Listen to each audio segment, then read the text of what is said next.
Yo, yo, yo. Welcome to the podcast brought to you by the ANOUVUE Collective, where we're going to talk about everything film related, from script to screen and anything else in between. Stay tuned. We are back, another ANOUVUE podcast, and today our guest is Kaiel Eytle from Watuka Films. Right, Hey guys, hey. So this was going to be an interesting one, because he, on top of having a production company, he has another very unique film-related company that we're going to allow you to talk about later on called, it's Julia, right? Yeah. Right. So we're going to talk about that later. We don't want to bust it yet. Right. First off, just tell us who you are. Who's Kaiel Eytle? Where is he from? What is Watuka Films? So hi, I'm Kaiel Eytle. I'm a filmmaker. I started out my journey in film as more as a cinematographer, lighting, grip, that kind of stuff. And over time, I've transitioned to become a writer, director, and reluctant producer. So far I've directed 2 short films and a bunch of other client work as well. And I'm really passionate when I'm not trying to make films. I'm passionate about educating, passing on the knowledge. And I'm also very passionate about development of the industry, helping to work on policy and, building things for the future, after I'm long gone from this place. Cool. And I can definitely relate to the reluctant producer thing. Yeah, people call me producer all the time, and I'm like, I'm not a producer. They're like, but you produce stuff. It's like, yeah, but and yeah. I mean, if you have the skill, you have the skill. I just that. Sometimes somebody see. I mean, you know what? I have the skill, but I don't necessarily have all of the proper administrative, that part there. Yeah. That part there. Yeah. Me and the paperwork though. Too. Oh, it's so hard. Paperwork on me, bro. You have to chase me down and said for me to do my paperwork, and it's sad. But my current boss has to keep on running me down for paperwork. But yeah. Oh God. So Watuka Films, right? First of all, I'm gonna ask like the name. Where you get that name from? Okay, so this kind of this comes from who I am. So I'm born in Linden, Guyana, and grew up I moved to Jamaica 32 years ago, 33 years ago. And Watuka is the name of the area I was born in. So it is a very, very small creek in Linden. And the area was named Watuka. And I decided when I started the company, because I was kind of at a transition and was starting over in a sense. I wanted to, take a first stab into the industry. And I wanted something that represented my heritage and sort of a rebirth, Mm-hmm. Okay, that's a really good story. I spent like weeks trying to actually find it's an Amerindian word, and I've been trying to find the meaning and still haven't found it. But I figure if it's stuck around so long, it can't mean anything terrible. Right. But I'm still trying to actually find what the meaning of the word is. Okay, so you say you directed 2 short films. What are those short films? Okay, so in 2018, as part of the Propeller program, I directed my first short film, Safe Harbor, which was a sci-fi leaning drama that was that debuted at the Trinidad and Tobago Film Festival. And then in 2022, I partnered with the UWI Community Film Project, which I had just left them, to do my second horror focus short, Nice Lady, which is the first of a series of horror projects that I'm trying to bring to life. Okay, cool. I know that one's been doing well, right? So yeah, so Nice Lady is my pride and joy right now. So I managed to get that into several film festivals, both in the US and in the Caribbean.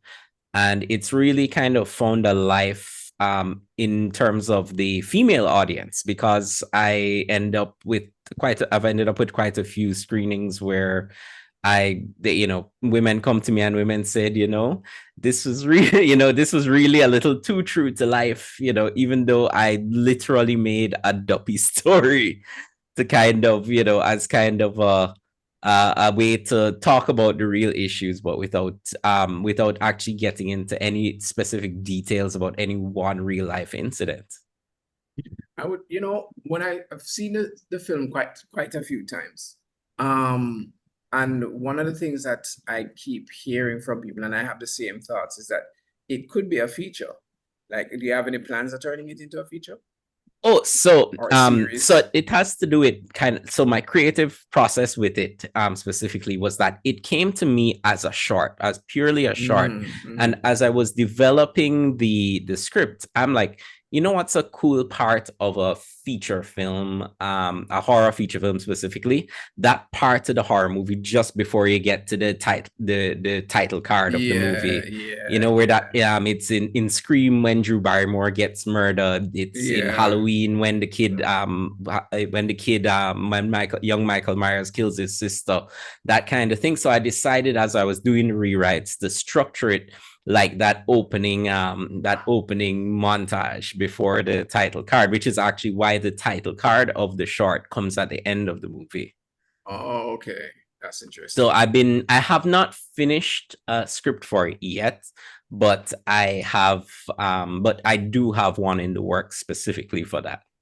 Okay. And you say that it's a part of a horror series. Is that horror series kind of like what's the word? Anthology? Yeah. So my whole vibe with the horror series, I've been calling it the House of Baku. Baku is kind of like a Eastern Southern Caribbean term for duppy.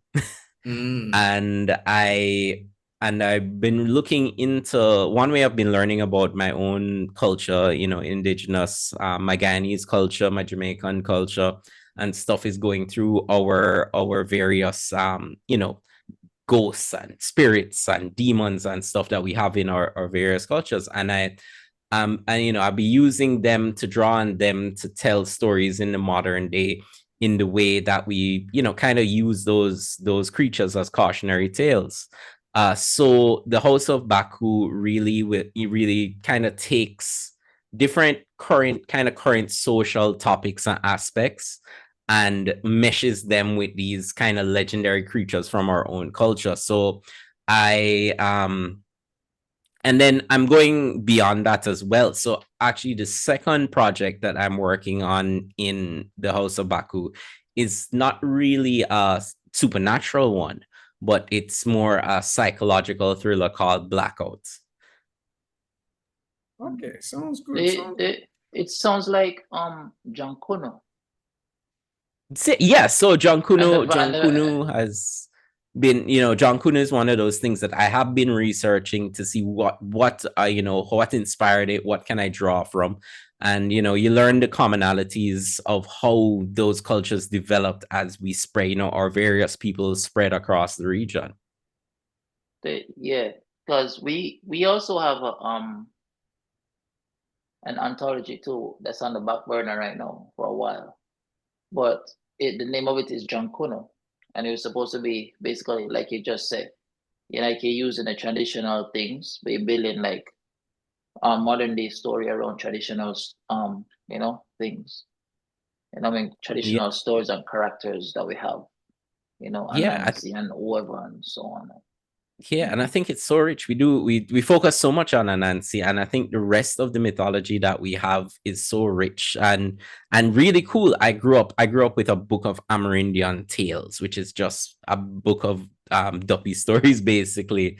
And the evil spirit in Nice Lady, the Kanaima, is an Amerindian spirit that I use to, as the embodiment of this toxic nature in men, kind of thing. So you take the shape-shifting nature, you take the possession, and you just kind of meld it with the real life aspects that you're trying to capture. And it's a really fun journey. Well, it's parts of it are a little bit traumatic because you're kind of reaching deep emotionally into the real life stuff. But then there's the challenge, and I kind of relish the challenge of connecting that real life stuff to, to what the mythology is really about. And and then you end up with a mashup that is, kind of really connects with people. So is that what you want to do with your film? Do you want to, like, I mean, naturally as artists and filmmakers, we get ideas, like Kevin will just sometimes Kevin just, well, he already texts me a long messages, but or multiple messages, but sometimes you just see Kevin just send me a long message. I'm like, what the fuck this? Like it's a Bible or something. But what no, but what's happening with him in that moment is he's somewhere where he can't type it down. I can't write it down right now and save it to him, send it to me remind him, right? so like point me I try to get to is, are you listen, there's certain filmmakers that they're always trying to say something. So may I say, and it's good to always do that, but sometimes you get kind of too preachy and so on. Is that your style? You want your films to always be saying something? I mean, most of the time, everybody work is gonna be always saying something, but there's literally directors that go out of the way to make sure say they must say something. Is that your style? Is that what you're going towards? So when I start a work, no, I don't go into it with the idea that I'm going to go with this particular message or this, I want to go and, say, oh, we're talking about abuse of people or, child trafficking or some serious topic like that. A lot of times I'm going to a cool concept will just pop into my head. And really and truly where the purpose comes from, where that message comes from is as I'm developing it, what I use the purpose that I find in the story as I'm developing the characters to really define, to really enhance that cool concept. Because I had said this at a screening once, but at the end of the day, everybody's there to be entertained. And if we can scare them, make them laugh, something like that, that is what they're there for primarily. But then if they can leave with something, something to think about, something to digest, that then elevates the work beyond just, mere entertainment. So it's a mix for me where I don't really start with that in mind. For Nice Lady in particular, it actually started as a story a friend told me. She had related it online, and I'm like, hey, can we talk more about this story? And then I used that as the basis because that story emotionally connected with me, and then I worked from there. But then with Blackout, I'm like, oh, yo, this is a cool concept. Like, what if we had a horror movie that took place during a blackout? Because I think the first idea for that came to me during one of those island-wide blackouts that we had. And I'm like, yo, this could be like a terrifying hour for somebody somewhere. That's all like every week at Jamaica, though. Exactly. Well, yeah. Okay. All right. I like that. I like that because that means you just have to go off of the flow, even though you have things with me, not like everything that meaning, but you do have some that is more focused, than some you just go, oh, get the idea. And then at the end of the day, everybody find them own meaning in anything we create. Exactly. Like I find if you preach to people too much, if you hammer them over the head with a particular message, then they're not open. They tend to shut down. They're not open to learning new things and listening anymore. But if you present them with something that they emotionally connect with, whether that emotion is laughter or sadness or fear or anger or whatever it is, then they tend to reach more into what you are, what you're selling in a sense. So just because we talk about your film career quite a bit, what I want to talk about now is you've done a lot of advocacy and just, support for the film industry development side. You've been a part of JAFTA, you've worked at UE Community Film Project Office, and you do some advocacy behind the scenes as well when it comes to like, lobbying government on the policy side of things. Like, what's that side of your life like? I mean, I know JAFTA days are long behind you. I'm But sort along behind it, but it never goes away. yeah, true. It never ever goes away. But like, what was it like working at UE Community Film Project? So, like, starting with the UE Community Film Project, I started kind of soft collaborating with them probably a year before I actually joined them officially. Prof. Box Hill, and I grew up, I'm a campus baby, I'm a UWI baby. So I grew up on campus knowing Professor Box Hill, and when my dad told me about what he was doing while I was at film school, I was like, this is really cool. Like, if there's anything I can do, have him reach out to me and I'll do what I can from here. And, I helped them bring in equipment and I advised them on some things early out when they were getting started. And then when I moved back home, I became an instructor and then became a technical consultant to help them really develop their curriculum and their technical capabilities to actually produce content. And that was an experience that really opened my eyes, because we all grow up, no matter where we are, no matter where we are in terms of country, race, culture, class. We grow up in our own bubbles. And being able to teach and interact with these young people who were from communities that I knew, I've grown up in, kind of going down to Augustown with Dad because he's a very community oriented and connected person, but never really knowing the community itself and learning kind of how to relate what I had as knowledge and trying to make these students, trying to work with these students to make them connect with what we were teaching them. I learned a lot about myself and the world around me. And it's kind of that experience drove me to really say, hey, I need to get more involved in building this industry, because I could see when I'm teaching these kids that their faces light up. When they can see opportunity, they see a chance to express themselves, to be themselves, even though the work is hard and difficult.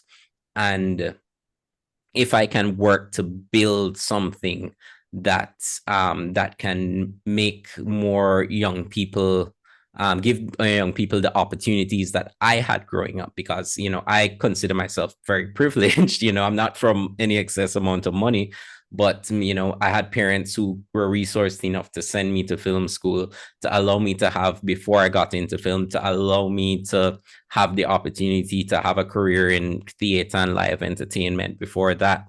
That all laid the groundwork for me becoming who I am today. And if I can do something to create pathways for the next generation and generation after that, then I'll have done good in the world.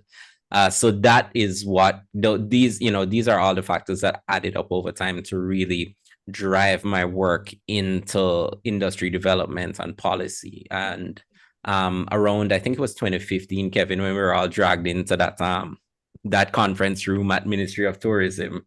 And that was the opportunity. Yeah, before I left Jamaica, they were trying with the Jamaica Film Producers Association, and that kind of went by the wayside. But when we got that opportunity, I was like, look, I'm 100% on board. What do you guys need me to do? And I volunteered, and we ended up writing the association, the memorandum of understanding, or whatever it was, for the organization on my veranda here. So I was able, we were able to sit down as a committee and help develop stuff like Propeller and the Film Lab, and do the training and the account stuff and the tax things, and even just bringing everybody together on a consistent basis. I think all of those little things had value. And yeah, man. you know, and that just laid the groundwork, started the momentum, because now every meeting I'm in, everybody refers to JAFTA as, you know, this is what all the creative industries need to follow. We need to get, you know, we need to do what Right. the film people did. Right. And, Right. you know, I'm really proud of that work, but the work still continues. I came home when I turned about 30, um, and I recently turned 40. So, and my mission now is that I don't want to turn 50 and we're at the same place we were when I was 30. Yo. Mm. Yep. That's how I feel That's too, what brother. this is. This is what this Because whole thing is about. I look back on the fact that I kind of started my film journey. I mean, I started my film journey in my 20s, but I would really say it started like when I was 27. And in my head, I still feel like I started my journey just a few years ago. But then when I look back and I'm just like, yo, that was a long time ago. I was like, yo, how time fly? Like, how, you know, I mean, I'll have to say some things are definitely different, but there are just a lot of things that are still the same, especially on a very fundamental level. Yeah. And, you know, it almost feels like you've traveled a long way up the hill, but you still see a whole heap of hill left to go It's like on the that. ground. You ever climb Blue Mountain Peak? That's exactly how that feels. Oh, wow. You Yeah, man. climb and you look at, you swear, say you reach, and then you just look and you see a peak, and it's not Blue Mountain Peak. Well, I tell you, I tell you. I must say though, like, all right, no, let me ask you this question, right? Because you've certainly trained a lot of people at UA, Community Film Project. Have you used any of them on your projects, and how are those students doing today? Any students you're proud of? Oh God. Yeah, I make it a point to try and bring on younger filmmakers onto the projects. You know, I don't get a ton of money to work with, but I have brought on in Nice Lady. I had probably 4 of the crew was from the UE Film Project, including my camera operator. I'm gonna shout out Romain. Romain Simpson. It's kind of He was not quite my student. I never directly taught him in the program because he had graduated the cohort before I officially joined, but he was an intern. And with that, he got to work beside me basically every single day. After that, and he was he was a kid at that point in time. I think he just left high school, and he was he was just asking questions every day, reading his book every day, and he is one of several who I'm so proud of, who have taken just kind of taken the industry by force. They and just built their careers little by little. yeah, I have a couple one who is essentially replaced me at the film project, and then one who I work with, on and off on it as an editor. yeah. I am in the short film in Nice Lady. It stars Pepita, who even though she had media experience, she was my student at the time. And it just so happened that my actress on that, we shot 2021. 2021 or 2022, but my lead actress we had cast caught COVID, and we had 24 hours to replace her. And Pepita was there, jumped in both feet, and gave a performance that people talk about to this day. So Hey, I'm really proud of, and a lot of them, Cheyenne, who is producing her own work now, Oh, Dario, yes. who we spoke about before we started here, were all my students, and I had to see the leaps they are making, the things they are trying to do. Yeah, It man. makes me happy. Not all of them have stayed in film, but a lot of them, I run into them and they talk about how, even the lessons about working in teams and stuff, being able to work better with other people have impacted them. So I do miss it every single day since I've left. Okay, cool. And before I introduce Julia, I worked with one of your students. I think he had put me on to him some years ago to do from time to time, Linda. Um, he's gotten very, very good. I remember when he Yes, just Lyndon. started, but the last project I used him on, he did really well. And just based on how well he did in that last project, Nobody had wanted to do sound. And I brought Lyndon on and Lyndon had done sound on a couple of their student films. And I'm like, look, Lyndon, this is a way into productions. Like, nobody wants to do this job. Take it on, and it's your way in. If you want to do other things, you'll get your opportunity. But just take it on and take it seriously. And I brought him on a pilot project we were shooting where we went all around the island. In all kinds of crazy. We were up in Helsha Hills shooting iguanas and all kind of madness. And Lyndon was a real trooper. And he's still made a career in the industry, working on a bag of projects. See, every so often he'll message me for equipment. That's my only hope for him, that he can one day afford his own equipment, or if somebody can gift him equipment, because that's one thing that's holding him back. Because a lot of times when I recommend him, people are like, yo, is he coming with his own equipment? And I'm like, no. They're like, oh, yeah, no, can't have to go bully him. him. So, it's kind of hard though, you know. Well, we can push him on all of that, but the next thing is kind of hard, is because if you not get the job, then you can't really buy the equipment. And when sound equipment is significantly costly, man. It's pricey. It's pricey. I lost on a shoot. We reached back home. I was sick on the shoot and reached back home and to discover I was missing a bag of microphones. Not one, a bag. A bag of microphones, about 2 body mics and a shotgun mic. Two and lavs, and I was very upset. For those who don't know, each of those mics cost anywhere between like $300 to like $1,000. Yeah, it was about 2,000 US worth of equipment. That was about 2,000. Yeah. Well, man.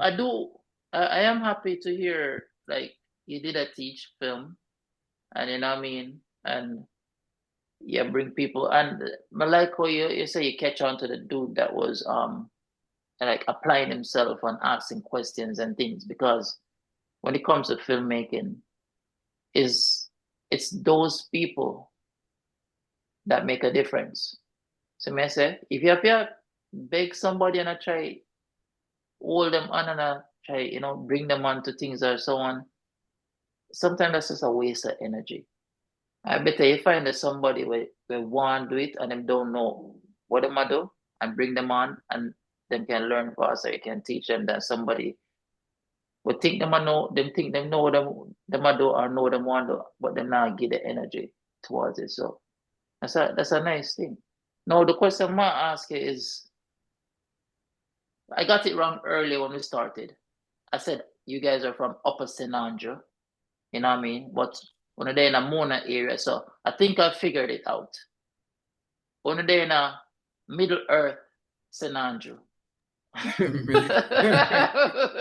No, you're absolutely right. Like there's an orc standing outside my window right now. Yeah, man. Right. We're in Middle Earth. So like you're talking about the opportunity to go to film school. Like what film school did you go to? Okay, so I went to Full Sail in Winter Park. Oh. Yeah. Florida? So Florida? Yeah. It's part of the greater Orlando area. I at the time in Jamaica, we really didn't have that much like high-end equipment. The high-end shoots were limited at that point in time. This is about 2010, 2011 when I transitioned into the film industry kind of full time. You get on a phase 3 shoot, you'll get on Tanya, oh gosh, Taylor. I'm forgetting Tanya Taylor's you get on rest in peace, Tanya, because Tanya was the first person, big up Natalie Nash as well, who gave me who connected me with Tanya, who gave me my first opportunity on set. As a little youth, I tell my students this: I was a youth and my first job was just to tape marks on the set. I would like hunker down in front of the camera and go on tape marks. I had every gaff tape on a ring, and they would ask me to go tape the marks for the And the people. linear, it's an Yeah, important job, my G. yeah, man. AC No, world no, are no. easy. Just Like, to be honest, one of these podcasts, like I need to probably find like 2 or 3, no, maybe even more people who worked with Tanya, because Tanya boss a whole heap of people. Yeah. Tanya Taylor boss a yeah, whole heap of people in the industry. Yeah, Crazy. it really hit me hard when Yeah. we lost her so suddenly, because one of my when I say I'm lucky, I went to Full Sail and stuff, but really and truly it's my knowledge and my career and stuff has been because of people who have volunteered knowledge to me as I'm coming up. So Yeah. I started in theater, Rohan Garrix, Nadia Roxburgh, John. Why am I forgetting people's names tonight? John as well, who they brought me up, and then Chappie was one of those people who crossed over. So I learned from Chappie in theater, and then I learned from him in film. Rest his soul as well, and then Tanya and so on. And it's these people who, they taught me, they passed John on the Chambers? knowledge to me. I Not will John tell you. Chambers. No, Oh. John is going to kill me when he hears this podcast. hold on, the John Chambers stuff, No, the I'm No, actor. no, no. Hold on. Oh, I will tell you guys in 1 second. Hold on. I gotta but go into my. the thing is, you call two names, Chappie and Tanya. I definitely hear about Chappie before, of teaching people and Oh yeah, man. He's taught me a lot of mentoring people. I never hear about that with Tanya. But the She truth is, did. the truth is, I believe I like I try to do is I like when people bring on people to set and they expose them to set, because that's your break right there. That's a big break. And if you come on and you fuck around, then that's up to you. You get what the dog get. You see me I say? But a lot of the time is the hard part is getting onto set, man. Yep. Yes. And if you Yep. can't get onto set, you can't do Trust me. nothing about it. So the people Yeah, that take man. that opportunity or give you that opportunity to go up on set, that's one of the best things ever. It is, You see because me say? especially, I mean, now it's a little bit easier, but generally speaking, in Jamaica, it's definitely hard to get on set unless you're shooting something yourself. If you Yeah. don't know who is in the industry, then It yeah, it's something that we will need to carefully address, like as we grow as an industry. In Lisa Hannah's Instagram post the other day, it's one of those things I really kind of disagreed, because she said that the elders were kind of pulling up the ladder and not bringing the youths in. And the truth is that a lot of the elders that I have encountered in the industry have been doing their best to try and make opportunities. To quote Natalie Thompson, she wants to retire so bad. right, yes, From the yes. industry, and they have been trying, they've been behind us in the formation of JAFTA. They've been, I can pick up a phone and call them. They've been bringing on a lot of new, I'm bussing talent, not just bringing on people as PAs, Yeah, man. but bussing people in some serious key creative roles in some of these massive productions. While things have gotten much, much better, and JAFTA is like the perfect conduit. Like I tell everybody, listen, you want to get in, just go to JAFTA meetings, you'll meet everybody there, and then it becomes so much easier. It's like you're just connected to the system at that point. But outside of that, it's still a little difficult, just Yeah. from the standpoint of it's like it's almost like Narnia. It's like once you know that Narnia is in the closet, you just go in the closet and you're in Narnia. But if you have no clue, you'll be walking around the house wondering, where is everybody? That's what it feels like to the average person, because literally, like when I was trying to get into the film industry, I was literally looking in the directory, trying to find film companies, and I would call every video production company I knew, and they were just like, oh, we do weddings, or we do, broadcast, or, not even broadcast, like we do just random video capturing of events. Nobody did Yeah. with film people, because I see stuff on TV And, you know, it was just going to a film festival, starting the Facebook page, the Jamaica Film Industry, and Tanya joining that page, and Tanya roping me into stuff that got me in. But Yeah. even to this We- day, when I'm talking to students, they're just like, yo, how do I get on a film set? How do I even know these things are happening?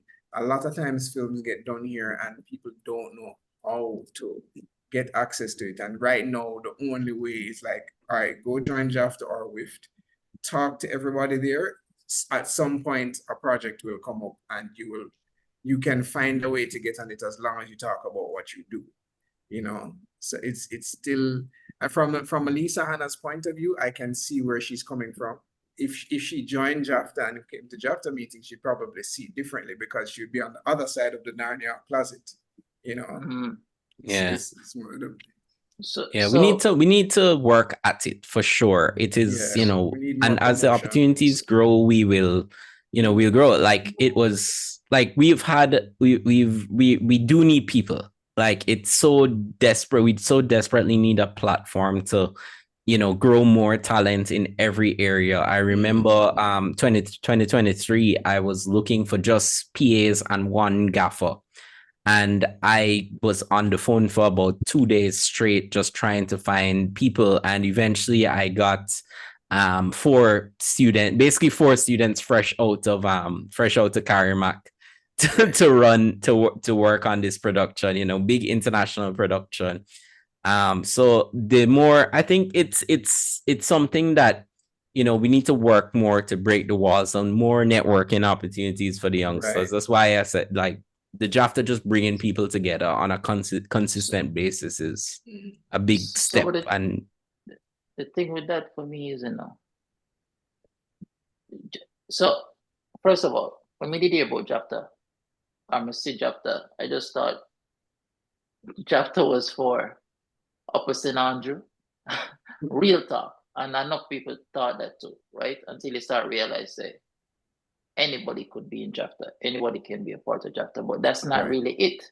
So if we really so like what as the collective, what we want to do is to, when we're creating something, we bring people on so people get the training, and then from this up, it's almost like a evaluation thing too, where you see somebody, you go, oh, I like what that person work, you can always call back that person there, or work with that person there.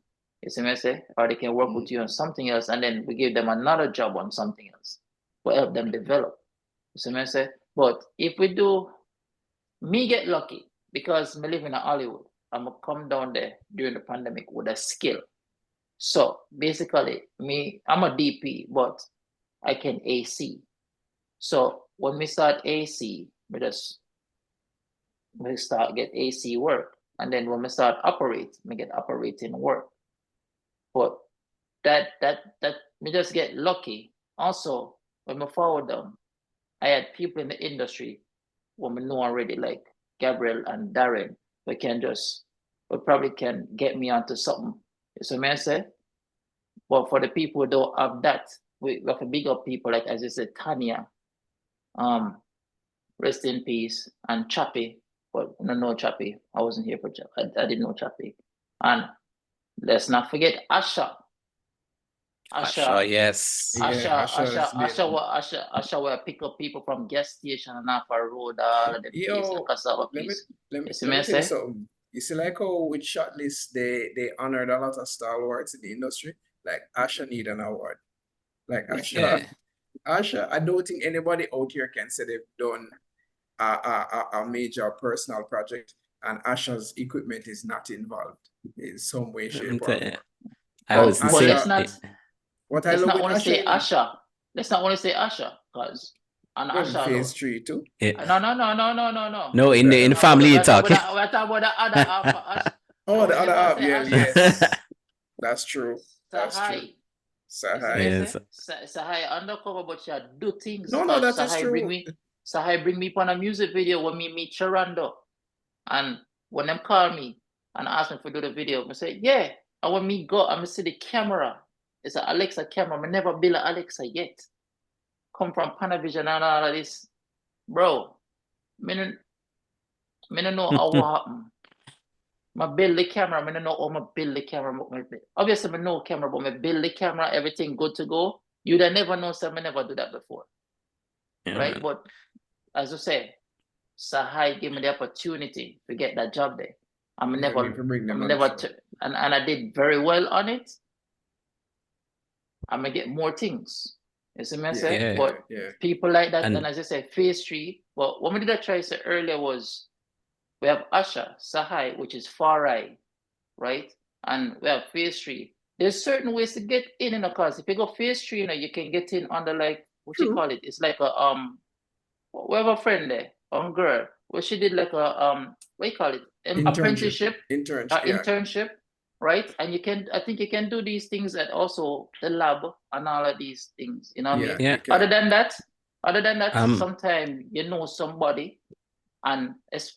Yeah. I mean, look, I know I keep on running Joe, but upper San Joe, but you see, people from up them side there, if you know them and they're cool with you, or you're the friend picnic, them friend picnic. Yeah. You get pulling on jobs easy. That's true. You see what I say? Mm. But also you have to have sense and know what you're doing. You go on set. You have to work. Right. You have to put in the work. You have to put in the So- work still. So there's ways to get on to these. I want to shout Get out in. Marcia Forbes as well, Oh, yes. and Delano, Mm. because Marcia isn't doing really great. But she has been one of those elder voices who has deliberately created opportunities alongside Delano through phase 3. Mhm. Yeah, man. And I mean, this is definitely a conversation we should have on another podcast. Like him, I beg you write it down, because I definitely appreciate people giving opportunities, because here's the thing about it, right? And I don't want to stay on this too long, because one thing about giving access, we have to appreciate the people who have been helping. And I really appreciate what Lisa Hannah has said, because I think it's very important that she said it on the inadequacies in the industry, because those inadequacies are really holding us back from fulfilling our potential. And when I say our potential, I don't just mean the film industry, I mean Jamaica, because there's no film that is shot here. None of them Paramount films, HBO, whatever, that is shot here that doesn't trickle over into several industries at the same time. A lot of people make money in the country. It makes the country everything quite a lot of money. And by holding ourselves back, we hold ourselves from making a lot more. Like, if we are getting this much money, right? Somebody said to me the other day, 1 year we made $1 billion US, on film productions in Jamaica. What happened? And I was like, that might have been a fluke, but the thing is, the fact that people want to film here, even though we don't have incentives, imagine if we had incentives. Because literally speaking, someone I spoke to who was acting in a film about Jamaica, they were flown from Jamaica to Dam Rep to film a Jamaican scene, right? Fly to where? What them for them? To Dominican Republic. Dominican Republic is like 35% tax rebates. 35 or 40% tax rebate. They flew to Dominica to shoot Jamaica in Dominica? Yeah. It's like Home Again, that was Trinidad basically for Jamaica too. So is the amount of money that we are losing, and that film is on Disney. It's called 1,000 Blows, right? Oh, I saw it. Yeah, I need to go look for it. Yeah, talk about 1,000 Blows. Yeah, but what I'm saying is, what she's saying is very, very, very relevant. But at the same time, I don't want to undermine the efforts that, like, we are leaps and bounds from 10 to 15 years ago. Like, before JAFTA existed, we are leaps and bounds from that. Where literally back then there was like no access, right? Yeah. If you never know who is who, there's no access. Now you can literally just walk into a JAFTA meeting not knowing anybody, and end up on a job. Let me give Julia a chance to talk before we go over to Julia. Hi guys. I'm sorry I'm joining late. Hello. I have never met. How do you pronounce your name? Kaiel. Kyle. Okay, nice to meet you. I'm Julio. Brass 5. Um, yeah, I wanted to chip in on the point about learning and coming on set and getting that opportunity, which is very rare, and making use of it. Because um I'm doing this now from the pandemic because of Dennis, and Dennis being my husband who, said to me, you're not working right now. Would you want to try and see if this is something you would want to be a producer on my project? Because right now the industry, you know what I mean? Where the whole country is on a lockdown. So what else to do, right? And in those situations you have to pivot, and I opened my mind to the opportunity, and I ended up liking it, and I ended up being really good at it, right? And so I've been building ever since. And to be honest, majority of my producer jobs, or jobs related to that, has been working with Dennis. And I've had opportunities outside of Dennis's projects, but they have been very few. And I've also had a great opportunity by chance to work on the Bob movie, because they needed to fill a role and somebody mentioned my name. And I did an interview, and because of how I approached it, I was called for the job, right? So it is very, because this is a podcast, for the purpose of the podcast, I really wanted to share that this industry is still growing, right? And the opportunities are few.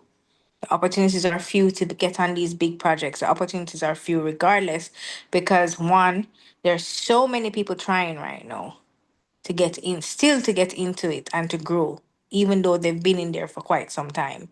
You know what I mean? And so it's the mindset that has a lot to do with it too, the networking and who you know. This is Jamaica, right? So staying in a shell and staying away from drafter meetings and networking opportunities is definitely not going to help the cause, right? And when you do get the chance, show up, and show up with an open mind to learn, because I'm seeing where people are getting the opportunities, right? To intern and to be on a set and not do it, not making use of it. You know what I mean? While there are other people that are really hungry and really want it. There are people showing up on sets smoking marijuana Mm.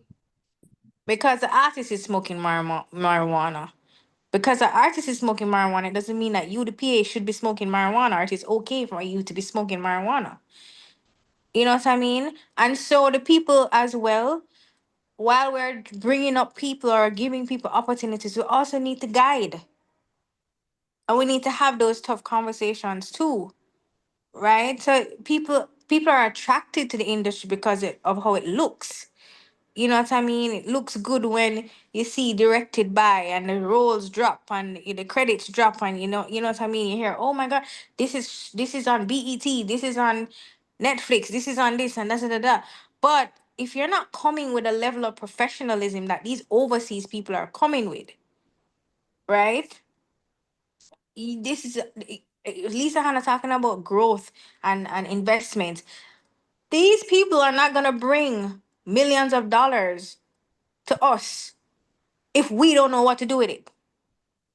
If we show up on a set and we are dragging our feet, and we're not proactive, and we're not asking questions, and we're not getting the job done, if we're just lazing around and just depending on other people to, you understand, we need to learn, and we need to Mhm. treat it as such, right? Yes, Because when yes. these people come in, they're coming with the A game, and they're frustrated with us, and we're holding them back when we're not approaching the thing with that level of professionalism. So in order for the industry to grow and for investments to come here, we also need to be capable. We have to be whatever role it is that we choose, and we can start small and grow. People are afraid of PA jobs.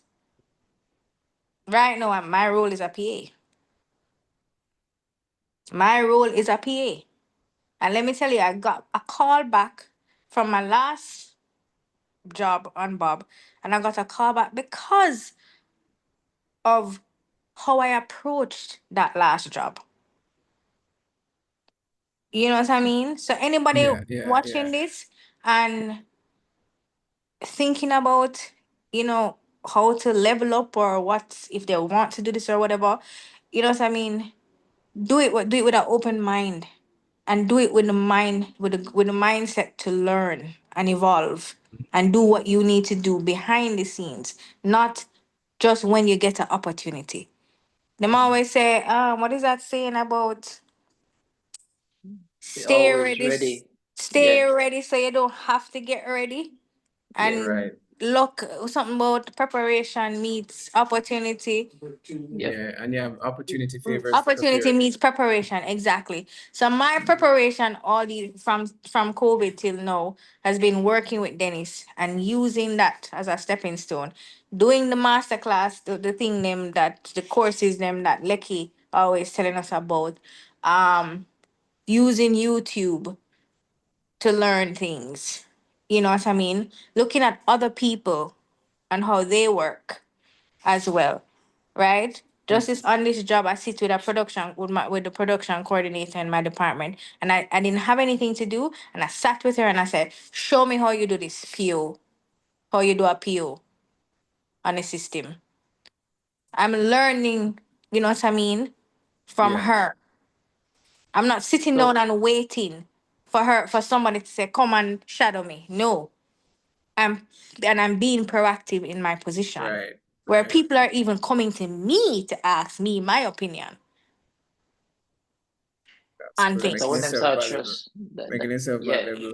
So And so sorry to cut you, question. but I wanted to Yeah. no, I wanted to accelerate the conversation into Julia, because as we're speaking about access and opportunities, Julia presents a very interesting opportunity for filmmakers or content creators. And I think especially Julia would probably be interested in hearing about what Julia is aiming to do um, for anyone who's producing content. So I wanted to hand back over to Kyle and have him tell us about Julia. No, I think, by the way, Julia, Okay. I love everything you've said so far. It's been spot on. Like, it is It has. making the most of what opportunities we have. So to kind of Wait, connect, give to me connect. 1 second. Give me one second, Kyle. I do want to answer that question there because it have to do with what Julia just said. So you can jump into it.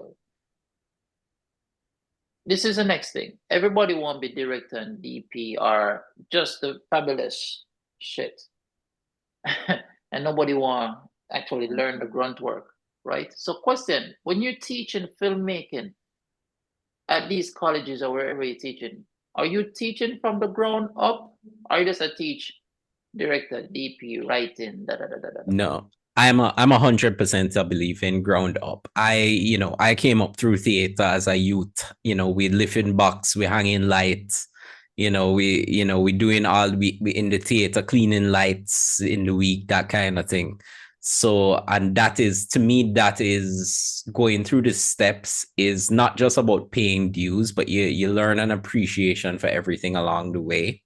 I get old now, I blow out my shoulder and all kind of things. So I can't, I miss scam upping a little bit. But you go through each step, and I have to tell the students, and it's one of my kind of broad goals in this industry. I want us to have more career sound ups, more career gaffers, career grips, because I'm like you, I got lucky enough to work in the American industry for a little bit of time. And up there, you'll meet some of the best people you meet on set as career grips, career gaffers, electrics, that kind of thing. Because these guys, they're, some of them in them 60s and thing, and still running light, but they know probably more on about running a movie than, some of the people them with producer credits. and I want to put value into those roles. I want to see us put weight into those things. I made a mistake in one meeting at calling them. I was just kind of stratifying it for the discussion, but I call them low-level skills. And to be honest, it's an incorrect description. It is core talents, I would say, is a better term for it. It's the people that you need to make the set run. And with my students, they have to do everything. And the only time we really get to, who is a director and who is a DP and stuff like that is just for the purposes that we have to shoot something at the end of the day. Somebody has to call the shots. And but it is we treat it like it's a group project where everybody's equally as important. And that's a philosophy that's, I keep, I keep guiding everything that I do. So to kind of loop back into what the discussion about what Julia is. Yeah. So Julia is my well, I'm not gonna say Julia is a collective attempt to really build the business side of the Caribbean film and television industry. So what we started out with was a grant from Ignite.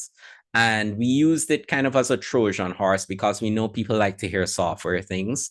And we built a software, a cloud-based backend that's essentially about taking your project from script stage and hand-holding creatives through the process, through all the legal processes, the paperwork end of that kind of thing, getting script coverage, and sort of gamifying and streamlining the process of project development, with the intention that we are going to then leverage the platform into a platform that investors can get access to Caribbean original content to fund that. And then we would take finished work developed through the platform and have it available for distribution through through Julia. So it has since developed beyond that into a concept for the business side of Caribbean film, a broader business aspect. So what we're looking at doing is creating an initiative for emergent content. So in 10, 15 years, when we have a bigger industry, Julia will still be focused on bringing new people into the industry, taking chances on new ideas and stuff. So we have a couple of pillars. We have what we call the Julia Nexus, which is the software side of things. That's just kind of business, the platform that will focus on business and guide everybody through. And what we're looking at doing is cracking now the hard part that we're having, which is the financing.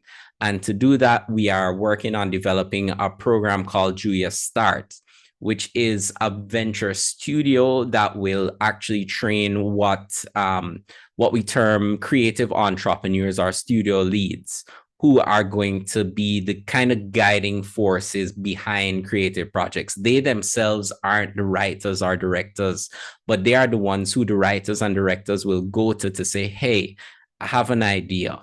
I want to do this. And they can then be the ones who, Julia, you mentioned something about us getting these millions of dollars and not knowing what to do with it. We want to make the people that know what to do with that money, right? We want to make the investable people. So those creative executives, we want to do a cohort of about 5 people, 5 creative executives every cycle. They will then develop a slate of 5 projects. We pick the best, most approachable project to start out with, and they will actually get money to make that project happen. Then they will, as part of the learning process. So think about this as a real life lab.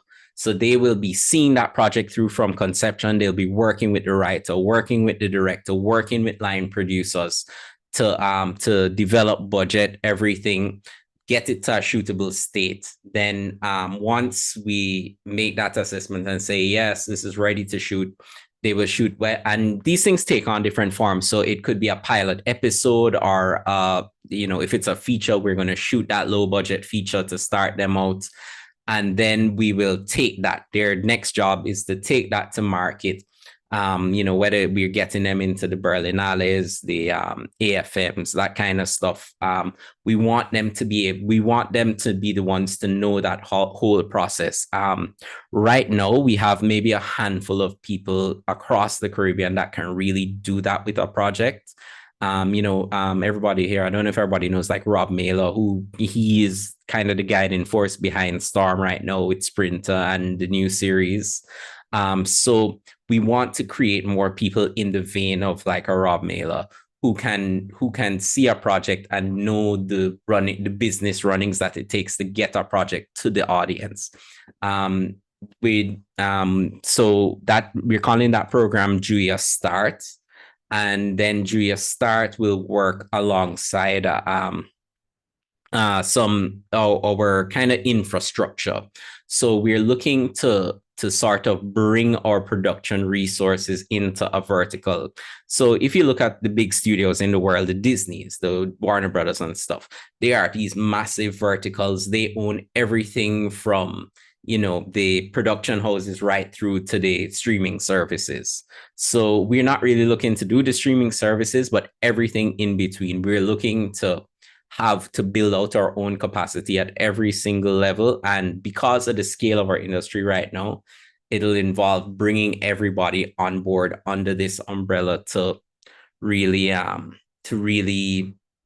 give us the best opportunity to utilize our resources, get behind everything, and get a consistent flow of production. Because right now, when was the last movie we made out here? The last original movie? Was it Sprinter?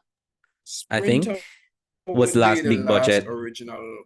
Sprinter would be the last big budget one. I mean, yeah, no, it would be the last big budget one. The others, I wouldn't put them in big budget range. And I mean, big budget is even relative when you're talking about yeah, for our context. But for our So what we need to be doing, and we've been in discussions for months, really trying to get advice and guidance from a lot of people in the industry, is to get us to a stage where we're doing 5-10 projects a year. It doesn't have to be Jamaica alone. With the Caribbean, we have creators from many different islands and countries, and resources spread across the region to really activate and take a really holistic view to it. And behind this Julia Start thing, we want to crack that problem of finance. And the way we're looking to approach it is by establishing, we call it the Julia Fund, which is essentially a VC fund. Right, we're looking for a structure that's familiar to the investors who know business, them know money. If I say fund to them understand what a fund is. And really what we've spent the time doing is developing a business structure that works with film, that matches the models they're familiar with. And then that means that we at Julia, as a company, as a collective, we can take on the responsibility of raising the funds and take the pressure off the individual filmmakers, so that Kevin Jackson and Kaiel Eytle, and Michael and stuff don't have to go. Each one of us don't have to go out and find a bag of investors every time. We don't have to do investor management. Understand? Like if you've had a business conversation with any creative, and you start talking about PPM and deal structure and stuff, like eyes rightfully glaze over, right? You start talking all them business talk and waterfall, and Kevin, you were in those lectures, waterfall and stuff like that, and rights agreements, all these things. And really and truly, the burden on creatives out here is really unfair. We have to be business people. We have to be top level business people, because we're asking for hundreds of thousands to millions of US dollars. We have to be salespeople. They're taking us to the film markets. And I don't think that the creatives are the ones that need to have that burden on them. we need specialization on the business side of things, people that are able to ride that line. So that's where the creative executives will come in. That's where the fund will come in and take that burden off the creative so they can focus on the important work, getting better at making the movies. We can focus on refining our writing and direction and camera work and all of that. Rather than us having to sit down for 5 years and try and raise $100,000 or something ridiculous like that. So we are looking to kind of crack that backbone and establish at least a baseline for our industry. And then the last part of this, and I'm a believer in collective action. I believe in creating organizations like JAFTA, Jan. We're working on doing the Cultural and Creative Industries Alliance as well. But I believe we also need a collective approach to financing. How can we take ownership of the work that we do? Julia, for instance, I don't want it to be seen as Kaiel Eytle's project. It's not really for me. And, I want to essentially be able to get this off the ground and then piss off in about 10 years to go and make movies or whatever. I'll have put it in better, smarter hands than myself by that point in time. So the last kind of pillar of this is what I'm calling the Julia Creator Collective, which is I've now pitched up. I think, Kevin, I sent you the white paper that I drafted up on it, and a couple of other people in the industry, which is a cooperative owned by the people who make the films, the rank and file, your grips, your gaffers. And that concept is utilizing or being able to transform our labor into capital, being able to keep down the budgets to, reasonable levels where we don't need as much cash to make a movie. We can get more stuff made, but then people have a realistic opportunity at actually earning on the back end and seeing the upside of this project. Bob Marley movie made $1 million US in Jamaica alone.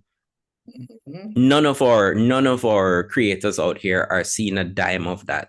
Our industry out here, it's just Palace Amusement that's seeing any benefit of that. And I believe that we need to, if we are going to benefit from our work, from our labor and stuff, and we the people that, the grip lifting the box and stuff, that are going to take the chances and make the sacrifices to get our local content industry off the ground, then we need a way for us to benefit directly when those projects have major upside. So it is, it's a little bit complex to get into, in the format of the podcast.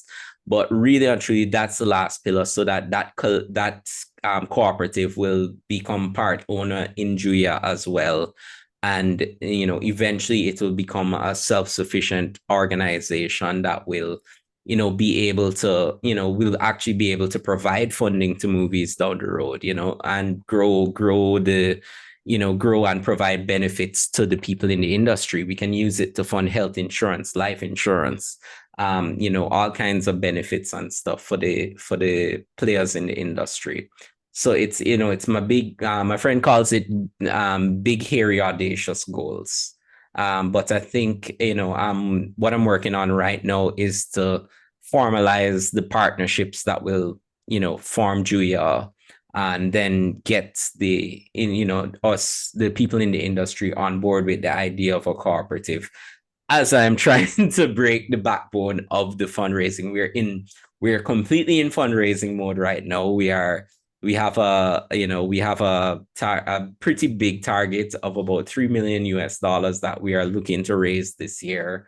And we are looking at every avenue. And we think once we get this first fund off the ground, and we're able to prove our case with it, we're able to do that first cohort of productions, get them out into the market. And we're looking at various partnerships because, as you guys probably know, everything is in upheaval. You're in LA, so everything is kind of sideways right now. Projects getting canceled left, right, and center, budgets getting pulled back and all that kind of thing. We also want to be able to carve a new path, a path that works for us in terms of the distribution and audience building side of things. We don't just want to leave it to hope that Netflix or Amazon or somebody's going to pick it up. We want to plant our foot in the industry so that we are dictating our own future. So question. Mm-hmm. After what you just said and all of that, let me break it down to just a small thing. Well, it's basically a propeller. It's basically propeller, but in a big way. It sounds like to me. So yeah, that's the Julia Start program. So Julia Start, but rather than in terms of propeller focuses on the creatives, the writers specifically, we want to focus on the producers, the people that would have that executive producer title on something. The people that, the people that in 10 years, when writers have a script, those will be the people they're pitching to. Got you. Okay. And I like how you're setting it up, because a lot of people, because we're in a film group, or I'm not on Instagram right now, but we created a film group on Instagram, and Rob is in it too. With what is it called? Jamaica Film Group, Kevin? What is it called? I don't remember, the Instagram group you're talking. Yeah, what I'm talking about, with Etienne. Etienne created it, right? And I remember they were talking about getting financing and so on and so forth for Jamaican films. But we always come back to the same shit, where if the skills aren't here, well, I'm speaking like I'm there, but if the skills aren't there, and we try to create with our people, no matter what we create, it's still not gonna make no sense to try to sell it, because people are gonna just look on it like foolishness. You understand? We're getting better over time because we have people coming to the country and we're learning some skills from them and things and so on. But to be honest, if we may I look on it holistically like you, if the acting is not on point, and some of the directing is not on point, and the writing is not on point, the film is not gonna be on point where you try to sell against another country. You see what I say? You have some countries, like even Europe, some European countries, even Africa doing it right now, where it's like them not even try anymore to make good films. It's like it just naturally happen. You see what I say?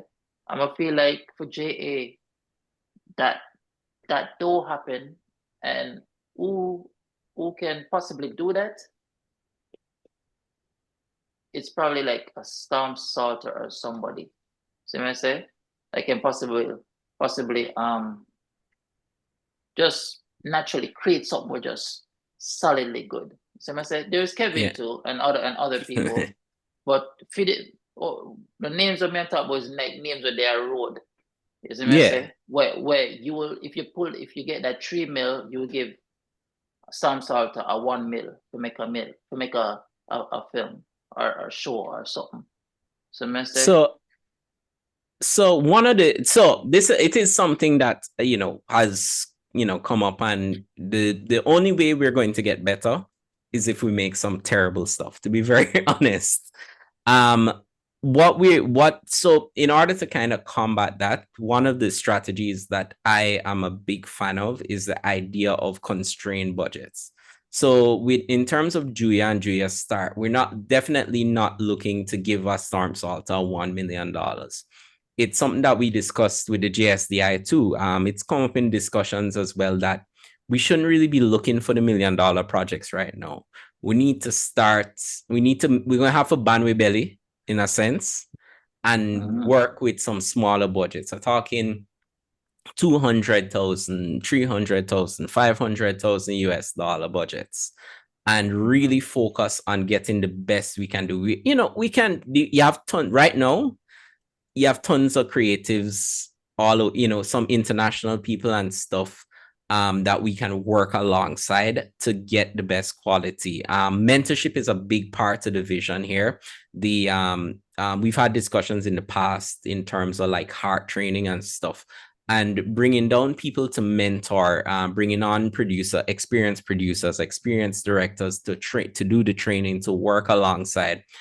Sending people. What Storm did, I think Storm went abroad to actually shadow on a couple of US-based series before he could take this on, and we use that, and then we are not in, because we're now able to put funding behind these projects. The training is not going to end at just mentorship and shadowing. They're able to then go on a set and put those things into practice. They're going to make mistakes. We're gonna definitely make crap in a sense, but once we are being ambitious, it will pay off in the end. So one of the big inspirations for me in terms of this is Roger Corman. And if you know Hollywood today, a majority of the big directors, producers, DPs, a lot of them have come through Roger Corman in some way and his productions. He gave them the restrictions of having no money, very little budgets, big concepts to execute, and gave them the learning to be able to make the good movies. One big example is Gail Ann Hurd. Terminator. She is the producer for Terminator, and she cut her teeth producing Roger Corman films. I think George Lucas as well came through Roger Corman's school of filmmaking. So if we can create that kind of basis, that we can get these people into the experience, because we can produce a lot of nice, pretty short films. But producing a short film is a very different experience from producing a season of television or a feature film. It's a different kind of creative slog, a different, you're activating next levels of skill sets. And unless we're making that kind of content, we're never going to get better at it. And if you look at South Africa and Nigeria, like I've been watching those movies for a very, since some of them were like some 4x3 VHS looking stuff. And, they have come a long way in production value because, they can now get the Netflix money and bring in a German cinematographer and this and that and the other. And we will get there. We will get there. But we have to be deliberate about it. We have to be real about the sacrifices we're going to make. And we have to focus on getting the product out there. If we're not getting the product to the audience, we can't build the audiences, and we can't just hang ourselves, we can't just hang up our hats and say, boy, we can't really compete with them. We just have to make the effort to find the audiences that will watch us for right now. And then eventually, and if we can find those people will talk about. Let me tell you, in film school, everybody asked me about Shutters. Everybody asked me about Shutters.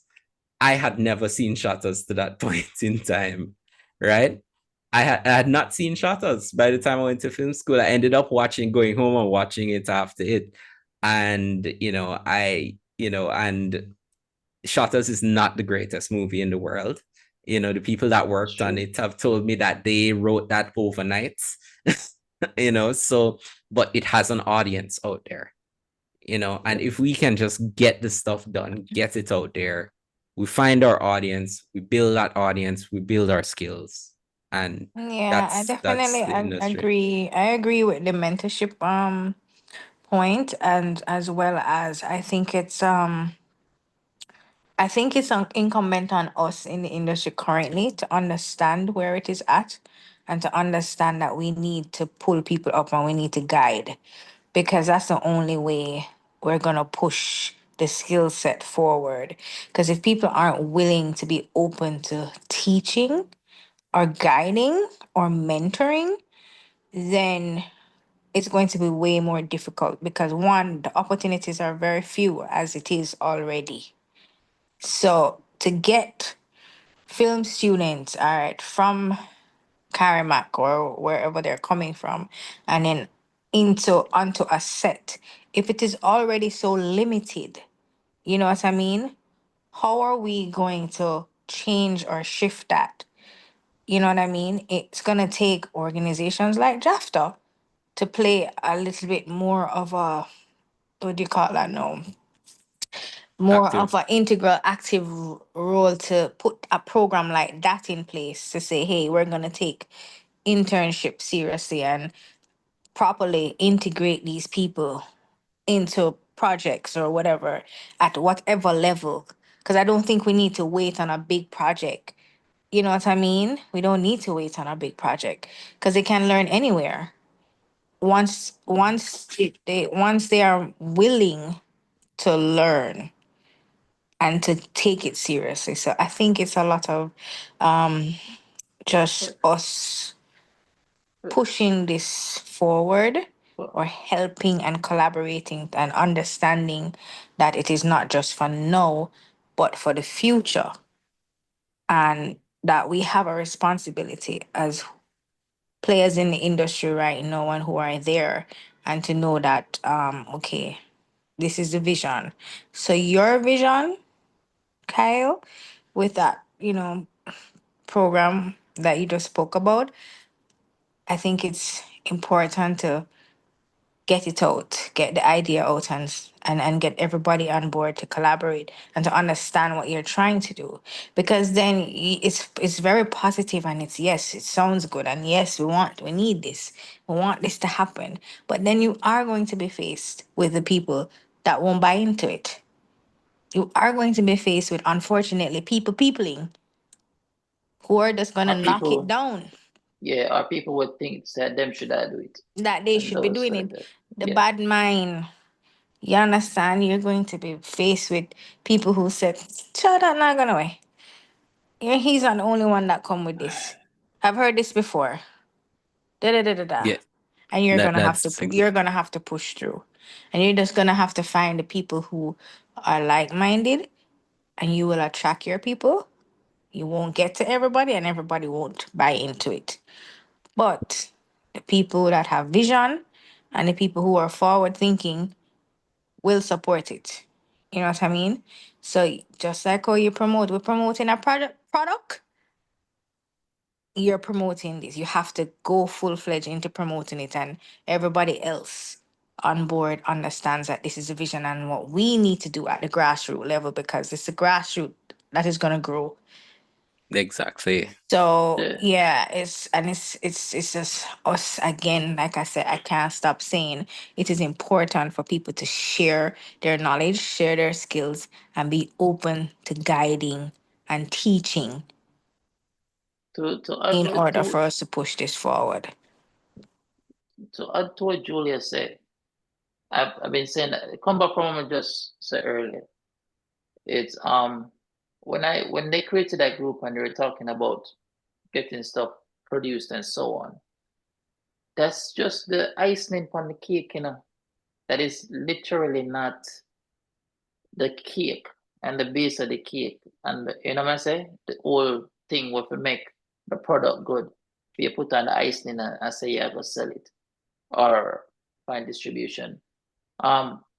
We also have to think say, all right, just like we want to spend money on creating stuff, we have to spend money on flying in.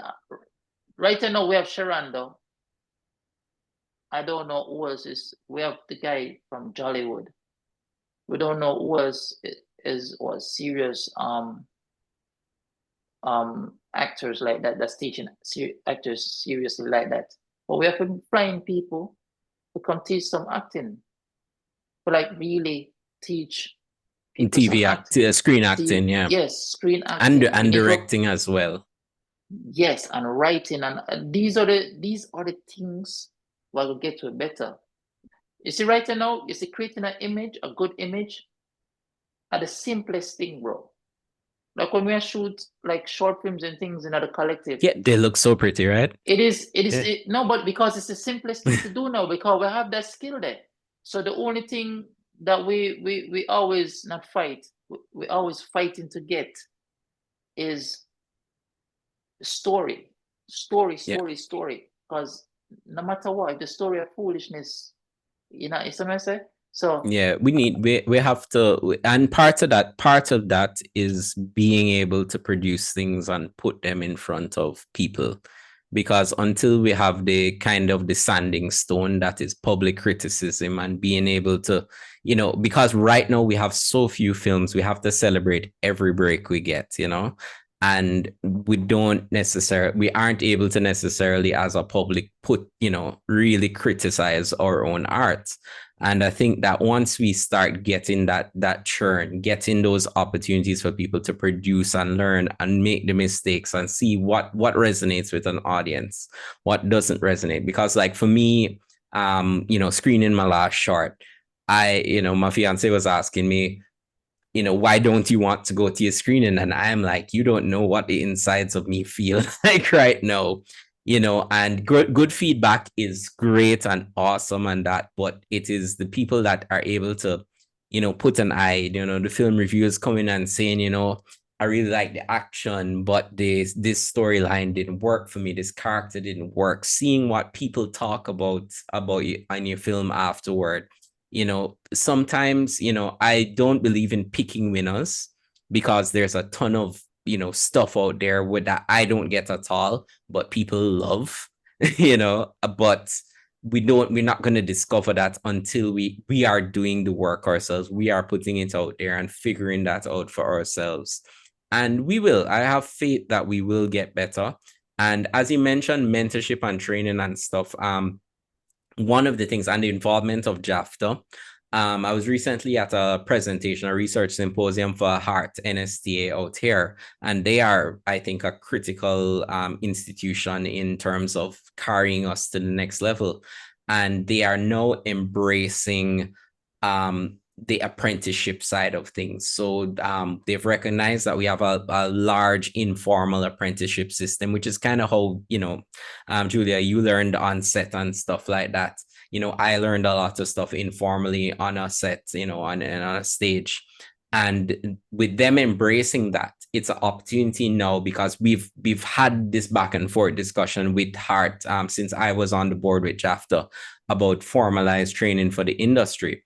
And if we can then, if JAFTA can become the nexus to work with Heart to create those apprenticeship opportunities, to say to producers, hey, if you give us, you're doing a music video, if you can open up 2 internship positions on your set, Heart will give you money to have those people on your set. That is a way for us to start that process of opening up the industry and, making things available, and getting us some money in the industry too, and making things available to more people out there, because we would be where, they'd have to be more open, more transparent, offer those opportunities. So I think the pieces are all falling into place. Julia is going to be one part of it. Heart is going to be one part of it. And then reaching out beyond our borders. We have the whole Caribbean. Barbados is making an effort. I'm partnering with a group in Barbados for Julia. Trinidad has an experienced film industry, and they are, they may be struggling for resources, as well, but they have a lot of talent. Guyana is has a lot of money, but doesn't have the infrastructure or talent to build their own industry right now. So we have all of these pieces here that we just need to bring together, and I think we can build something that is really, really beautiful. Yep, that sounds great, man. Well, you say we're on there. I mean, I know about Guyana, or earlier, I catch the accent. I'm therefore asking about the accent. I'm confused. And if you didn't know Julia, Kyle is Maya's cousin. Oh, okay. Yeah, Maya's the So baby cousin. Makes sense. Because it's so funny that when you mentioned Guyana, Maya, we had a conversation, I think this week or last week, about filming Guyana, and she wants to do some work there. She wants to, because really the big guns are gunning for Guyana. Yeah, They want to take it over. They want to they want to have some stronghold in Guyana for obvious reason, the oil and whatever, you know what I mean? So they're gunning for Guyana. So a lot of economic development is going to be taking place in Guyana for that's right. the next coming years. And there's a lot of stuff that's going to be happening. So to have like that connection to Guyana to be able to help to, you know what I mean, forge some collaboration there, or see how we can, benefit with a mutual, mutually develop some mutually beneficial thing going on with Guyana is good to look at and to consider, especially because we have people that have direct ties to Guyana here. Yeah. They're the they're going to need help, and Yeah. they're going to, and Jamaica, if it's one thing Jamaica has, it's the talent to lend to help to build the next thing. there's one thing with all of this we're saying. I say to Kevin a lot of time, I say, and Jamaica is a country with people who love to do this. Like Yabil Julia, right? And we have ANOUVUE, and there is Jafta, and there's WIF, and so on. But ANOUVUE is not like a Jafta. It's not that. It's not the same, right? It's just a collective of people. Yeah, it's not a But formalized formalized thing like that. Yeah. So the thing is, what I find out with Jamaicans is everybody like create their own thing. And what it does, it creates divide. And we're already not big enough to be dividing ourselves. Zine. So me always look on it from a long time because Sharonda has a mentorship that should teach people acting and so on. So why should I create another acting? Why should I create another acting thing like Sharonda or another Jollywood? I just tap in to them two people then and use their skills and train their people. You see what I say? I So think are you to speak to that, Lecky, for me, I think again, you say why, if Sharonda has this mentorship program, why isn't it being utilized? Why aren't we talking about it? Why isn't it being supported? Why, you know what I mean? I think there are questions there and that need answers. And for us to move forward, I think it's important to to just like when you do research, to Yeah, figure out these are the things, these are the small details as to what is happening. Where is the deficit in this equation? Like why is if we have people it's doing these things, why are we still yeah. So you're consulting with a lot of people, and we're fundraising and stuff. And one of the questions that was raised at a meeting we had in January with our funder is, what happened to X initiative and Y initiative? Why did those fail? And I had to explain to them that, look, they tried to do it without getting enough people on board. I think that question had to do with it was Sagicor had Sage, I think, their online platform. And Yeah, they Sage by Sagicor. yeah, and they were asking their whole heap of different reasons why that has kind of gone to the wayside. But part of the reason is that kind of siloing of efforts. And one of those things that we're trying to avoid with Julia specifically is that we want it to be a framework of collaboration. Julia is not trying to be is not trying to operate on its own. What it is and what it requires to do something of the scale that we want to do is that it requires us to have partnerships to get it to get everybody on board. Excuse me, right?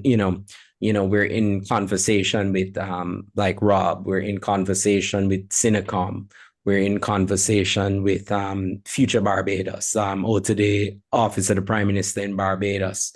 Actually, sorry, let me correct myself. We have them as a partner already. I'm in conversation with Yard Boys. We're having discussions with a team around a distribution company and a catalog of local projects, and we're trying to bring them together, partially for the express purpose that we don't, Kaiel Eytle and the core team that we have, Greg and Tamisha and Ashley and stuff, we have specific skill sets, but we don't have domain knowledge in everything that we need to do. We're going to need to have, somebody who specializes in large scale productions, somebody that specializes in understanding the legal side of things, somebody that specializes in the distribution end of things, somebody who, can oversee our research, because a big part of this is data gathering and understanding what our industry looks like to the world, where our audience is, who those audiences are, all those questions that keep coming up again. So we have to have people on board that are managing that. What we are providing, the core team is providing, is the framework to bring that collaboration together. We can say that we're trying to structure it as a partnership, and then with that partnership also, I spoke about the collective and having the individuals that make up the film industry have a active invested role in it, where they are, they have both financial incentive and, more importantly, a voice in what is happening, because too often, these things are happening. I can tell you that, especially when I was on the board of JAFTA, every other week, some streaming platform, some program, some film festival would send me an email about, getting filmmakers involved in that.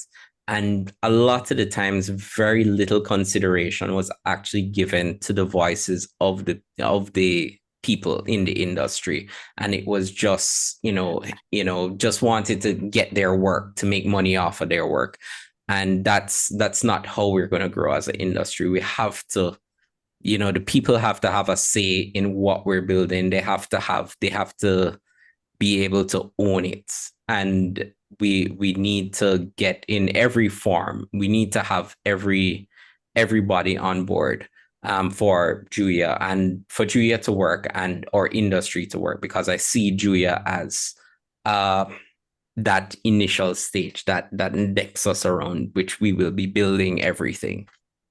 So basically, as I say, you're reaching out. You just flowing into the grapevine instead of trying to create your own vine. Yeah, we had our time underground where, I had to come up with a framework, because you can't just go to people and say, I have this very vague vision. Like, it's been a lot of, it's still, as we get feedback, as we learn more about what needs to be done, we talk to funders, we talk to the multilaterals, we talk to investors, and seeing where they are at, we're seeing where the industry is at, and evolving the concept to get everybody on board. It is a long process. It is not an easy one, because it takes a lot of time. Yeah, man. Even with this collective, it's a fucking process. Right? Julia, no. Julia, no. So the thing is you like, talk about the collective part. Because when we created this collective, we initially were just adding people, see, and then after a while we realized, but people are jumping out. And then who stay. And then we realize we can't just add people no more. It now kind of I go off of energy. Jamaica was say we can take, we can deal with. Right? Yeah. And everything. You see what I say? But it does sound, and there's a point sometime where Me and Kevin, we used to say, yo, we need to bring in somebody with editing now, or we need to bring in somebody with do this now, or but then when we check it out, if we bring in people because of their skill, we leave out people because of their skill. You know, we leave out a gaffer, a grip, a sound guy. And why can't they be a part of the collective? Because they have story ideas too. Being a part of the collective should just be about who you are and the ideas where you have, the story ideas where you have, we want to create. As I said, if you don't have that type of ambition there, well, to be honest, it's probably not for you. As I said, it's like very hard going people inside there. So it's like your collective, what is it amalgamation of? Like, So is it people so with the just skill, or is it so artists? yes, so the creative collective, like that I proposed, is essentially a single body through which the practitioners in the industry will offer their labor to Julia projects initially.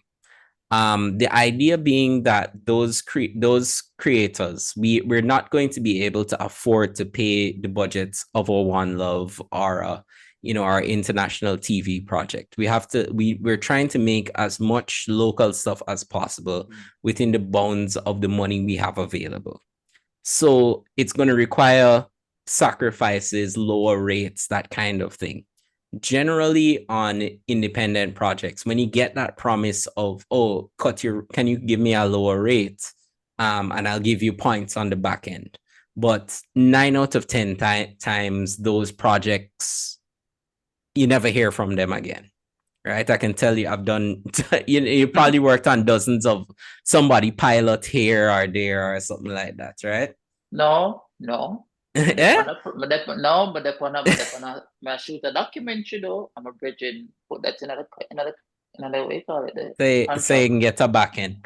So what but me not believe in it. But yeah.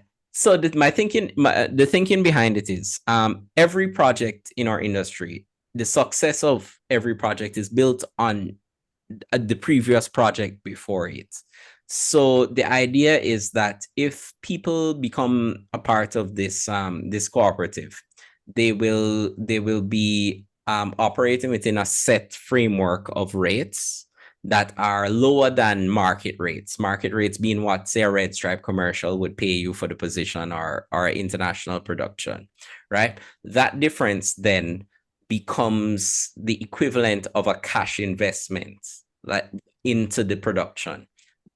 So say your rate is $300 a day. You say, all right, I can do it for $150 a day for a Julia film. So that $150 difference is treated as if you invested $150 in the production. So you're talking about that coming from a member of the collective? Yes. Out of them pocket. So they're not paying cash, but it is their labor is treated as if. Yeah, because we kind of have the same thing, but we more do it off of energy. See what I say? But eventually, once the money are run, everybody will get paid. See what I say? Yeah. So we do things off of energy. So we have a film, everybody come out for the film. You have your film, we'll come out for the film. See what I say? I've thought of that too, but that would more come in where if there's a job and then them employ the collective. Yeah, Now, so that's yeah. Yes. So it is working. Yeah. Yes. So it's working side by side with Julia Start, right? So they would be working on those productions. Yeah. Right. Okay. And the idea being that Julia, you're not going to have to deal with remembering that you've done which you do 6 productions in a year. You don't have to keep track of the back end for those 6 productions. It's one for the producers, it's less headache. It's one entity on their balance sheet. It's just one investor in their balance sheet. But on the other end, you just have a single entity that is earning earning from every single project that everybody has worked on, right? So the idea being that over time it will start to provide, and it doesn't pay out like there's a whole the white paper has a whole proportional how it breaks up and stuff like that, but the idea being that it will be able to pay out. I know as these projects, you might have one project that makes 10 times its budget. You're going to have one that's going to break even, others that are going to lose money. And then over time, all the projects balance out. And based on how much work you put into the project, into the different, based on how much you work, you get shares. There's a share structure and all of that.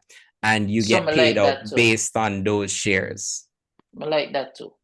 But the thing is now, see, talking about structure, are you planning to make that structure more? Question: is your thing non-profit or is it gonna be for profit? So everything is a for profit thing. Will be treated on the in tax law and stuff as for profit, because members would get cash in hand paid out. So basically, it's gonna be a business.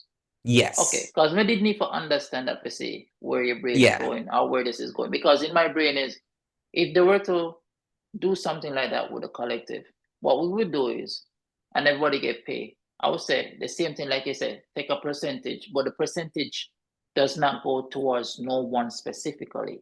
It go in an account for the collective. Central. So exactly. So whatever we may create in the future, it go. Literally, we draw from that straight into that and feed our projects or any projects that somebody else would like to do, would like to fund. Yeah. And